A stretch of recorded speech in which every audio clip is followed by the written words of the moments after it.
I think the challenge of photographing a subject over and over again is coming up with something new.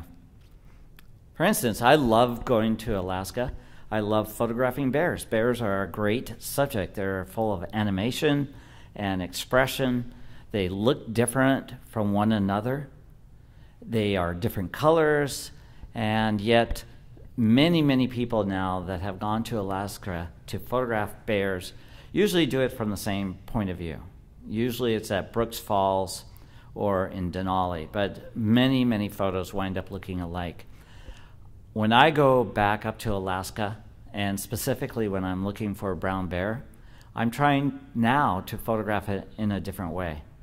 Before, I was like a trophy hunter. I loved getting up as close as I could and stalking the animal to where I'd be close enough to fill the frame with their big dopey expressions, often looking like dogs. But now, I've got enough of those photos in my archive. Now I'm trying to shoot it in a different way. For instance, I might focus just on the habitat and let the bear remain out of focus. Just a way of showing how these animals appear and disappear in their luxuriant environment. And along the shores of the Alaska Peninsula, there's a lot of tall grass, and so they easily disappear within seconds. Another way of photographing the brown bear without actually just showing the bear is their tracks. They have great footprints, and in the soft mud, they really are striking.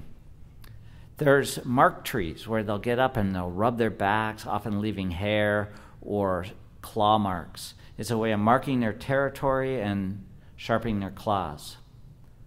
Sometimes I'm photographing the bear not as a portrait, but as an animal in its habitat. I did this style of photography for a book called The Living Wild, where every animal was within the context of their bigger landscape.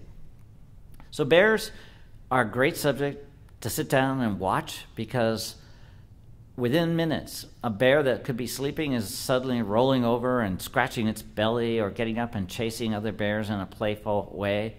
And in Alaska in the summer, when there's plenty of food, when the salmon are running and the clams are dug at low tide, they have a lot of energy, and it usually translates into play behavior. They are one of the most animated subjects I've ever photographed.